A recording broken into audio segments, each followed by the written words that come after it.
Hi అండి, అందరికీ నమస్తే. 12వ శతాబ్దం నాటి కాకతీయులు నిర్మించినటువంటి 1000 సంవత్సరాల చరిత్ర కలిగిన 2 బ్రహ్మసూత్ర శివలింగాలు ఉన్నటువంటి దేవాలయాలు, అదేవిధంగా త్రికోటేశ్వర ఆలయము, చెన్నకేశ్వర స్వామి ఆలయము, ఇలాగా 3 దేవాలయాలు, ప్రాశస్త్యం కలిగినటువంటి అద్భుతమైన 3 దేవాలయాలు ఎక్కడ ఉన్నాయి ఏంటి అనేవి పూర్తిగా వీడియోలో చెప్తాను. వీడియో చివరి వరకు చూడండి, ఎక్కడ స్కిప్ చేయకండి. ఈ దేవాలయాలు ఉన్నటువంటి గ్రామము పిల్లలమర్రి అనే గ్రామం. నేషనల్ హైవే 65 నుంచి సూర్యాపేట వెళ్తుండగా సూర్యాపేటకి 5 కిలోమీటర్ల ముందుగానే ఈ పిల్లలమల్లి గ్రామం ఎడమ చేతి వైపు వస్తుంది. ముందుగా శ్రీ ఎరికేశ్వర స్వామి దేవాలయాన్ని దర్శించుకుంటాం. స్వామి దేవాలయం అన్నీ వస్తాయండి, చూశారు కదా. ఇక్కడ అసలు ఆలయం చాలా బాగుంటుంది. ఇక్కడ ఇంకొక ప్రత్యేకత ఏంటంటే, ఇక్కడేమో అన్ని దేవాలయాల్లో నందీశ్వరుడు ఉంటుంది, కానీ ఇక్కడ దేవాలయంలో నందీశ్వరుడు ఉండు. అదేవిధంగా చూసారా, శివలింగం కొంచెం పక్కకు ఒరిగినట్టుంది. ఒకప్పుడు భూకంపాలు వచ్చాయట, అందువల్ల ఈ శివలింగం కొంచెంగా ఒరిగిందంట.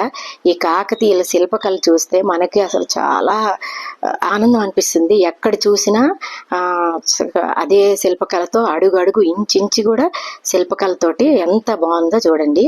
ఈ దేవాలయానికి ఒక మంచి చరిత్ర కూడా ఉంది.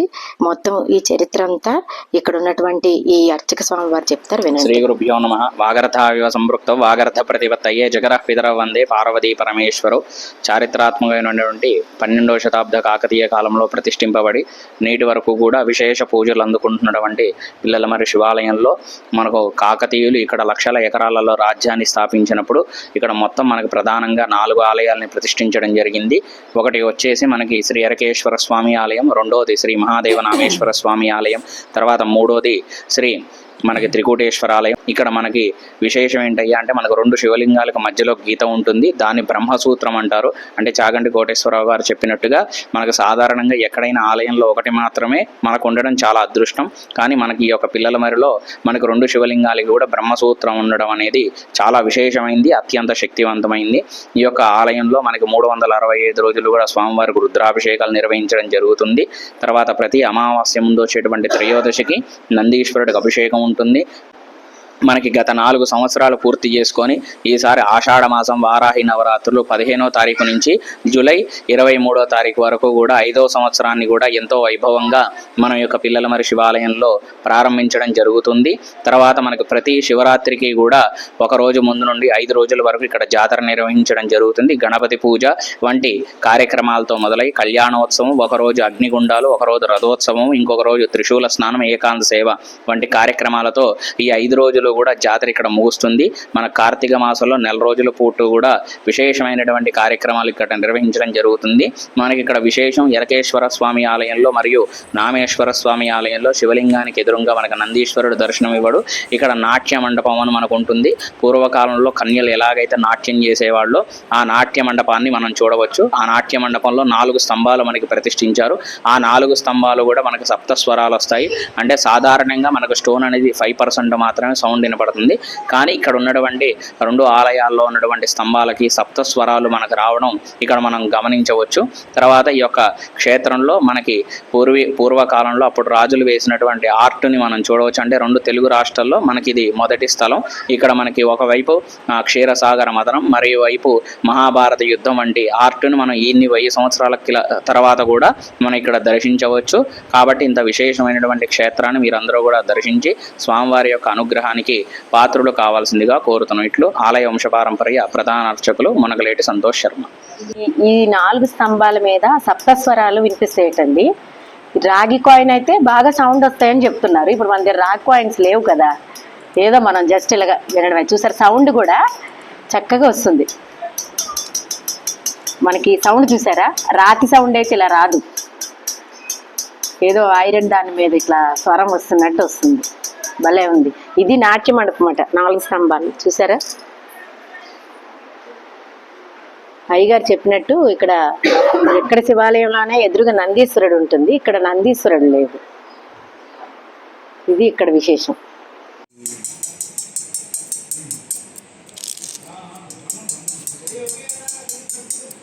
అక్కడ అక్కడి నుండి పక్కనే ఉన్న చెన్నకేశ్వర స్వామి దేవాలయానికి వెళ్ళామండి. ఇది కూడా అత్యంత పురాతనమైనటువంటి దేవాలయము. ఇక్కడ దేవతామూర్తులకి కళ్యాణాలు జరిగినప్పుడు ఊరేగింపుకి అతిపెద్ద రథం ఉందండి. చాలా బాగుంది రథం. ఈ రథం మీద ఊరేగిస్తారట. అది చూసుకొని లోపలికి దేవాలయంలోకి వెళ్ళాము. దేవాలయంకి వెళ్ళేసరికి అప్పటికే 12:30 అవడం. దేవాలయం మూసి ఉంది. ధ్వజస్తంభం దగ్గర ఆంజనేయ స్వామిని దర్శనం చేసుకున్నాము. దేవాలయం చాలా బాగుంది. అప్పుడే అర్చకులు వారు వెళ్ళిపోయారట.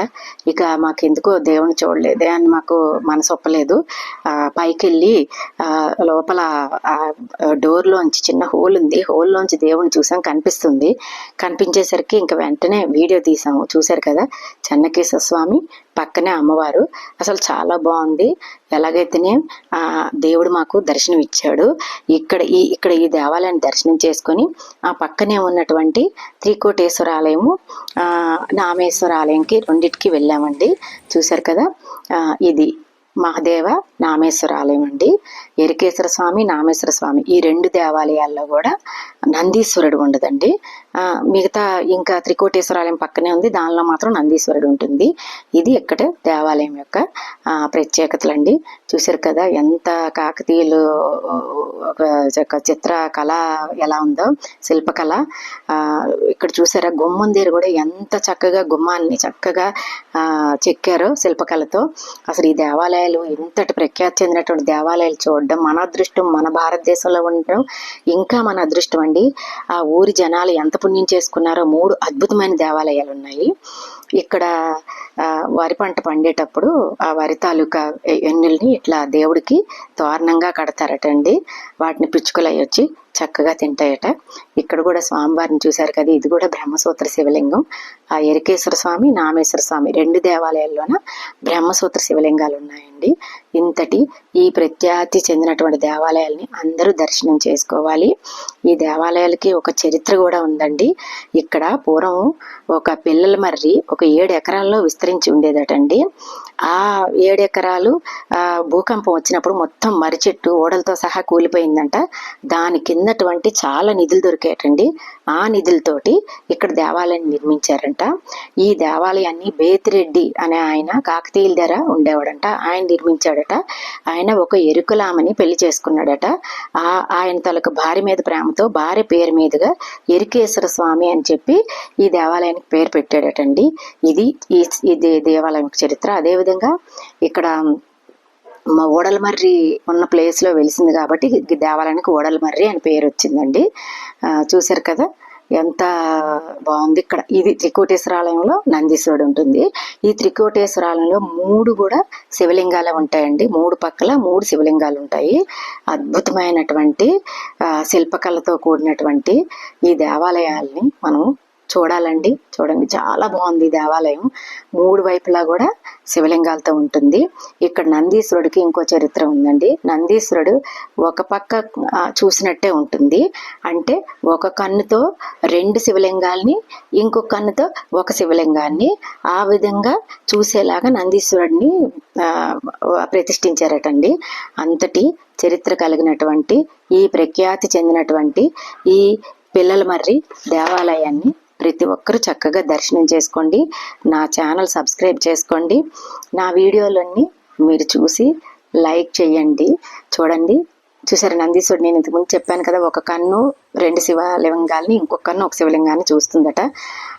అంత చక్కగా నిర్మించారు. ఇక్కడేమో సుబ్రహ్మణ్యేశ్వర స్వామి దేవాలయం కూడా ఉంది. అది అయిన తర్వాత మేము మట్టపల్లి అని నరసింహస్వామి టెంపుల్కి వచ్చామండి. ఈ దేవాలయాలన్నీ దర్శనం చేసుకొని ఒకే రోజు ఈ పిల్లల మరి దేవాలయం, అదేవిధంగా మీకు ఇంతకుముందు ఇంకో వీడియో పెట్టాను చూసారా, చెన్నకేశ్వర స్వామి, ఆది వరాహస్వామి దేవాలయాలని, ఆ దేవాలయము, అదేవిధంగా మట్టపల్లి నరసింహస్వామి దేవాలయంకి వచ్చాము. ఇది హుజూర్ నగర్కి 25 కిలోమీటర్ల దూరంలో ఉంటుందండి. ఇది కూడా అత్యంత ప్రాచీనమైన, చాలా ప్రాశస్యమైన దేవాలయం. కృష్ణానది ఒడ్డున ఉంది. కృష్ణానది ఘాట్లు క్లోజ్ చేశారండి, మొసళ్ళు తిరుగుతున్నాయంట. ఆ నీరు పైకి వచ్చేలాగా ట్యాప్స్ పెట్టారు. భక్తులు అక్కడ స్నానాలు చేసి రాత్రి నిద్ర చేసి దేవుడిని దర్శనం చేసుకుంటారు. ఈ దేవాలయము గృహలో ఉందండి. మనం వెళ్ళేటప్పుడు కూడా ఒక గృహ లాంటి సందులో వెళ్ళి దేవాలయాన్ని దర్శనం చేసుకోవాల్సి ఉంటుంది. ఇక్కడ మట్టపల్లి నరసింహస్వామికి ఒక ప్రత్యేకత ఉంది. మనం ఎవరైనా కోరికలు కోరాలనుకునే వాళ్ళు శ్రీ మట్టపల్లి నాదం ప్రణతోస్మి నిత్యం నమః అని చెప్పేసి ఏదైనా కోరిక కావాలంటే ఈ మంత్రాన్ని చదివి 32 ప్రదక్షిణలు చేస్తే కోరిక తీరుతుందటండి. కోరిక తీరిన తర్వాత ఒక రోజు నిద్ర చేసి మళ్ళీ 32 ప్రదక్షిణాలు చేయాలటండి. అటువంటి ప్రత్యేకత చెందినటువంటి ఈ దేవాలయాన్ని దర్శనం చేసుకోండి. మేము ఆ దేవాలయాన్ని దర్శనం చేసుకొని వస్తుంటే మనకి గోమాతలు కనిపించాయి. కొన్ని వందల గోవులు ఉంటాయండి. ఇక్కడ గోశాల ఉందట. అప్పటికే మాకు టైం అయిందని మేము వెళ్ళలేకపోయాము. అసలు ఇప్పటికీ గోవుల్ని ఎలా పెంచుతున్నారంటే నాకు చాలా సంతోషంగా ఉందండి. గోమహాలక్ష్మికి చూస్తే మాకు చాలా ఆనందం అనిపించింది. ఈ విధంగా ఈ 3 దేవాలయాలను ఒక్కరోజే దర్శనం చేసుకున్నాము. మీరు కూడా వీలు చేసుకొని ఇలా దర్శనం చేసుకోండి. నా వీడియో చూసిన వాళ్ళందరికీ ధన్యవాదాలు.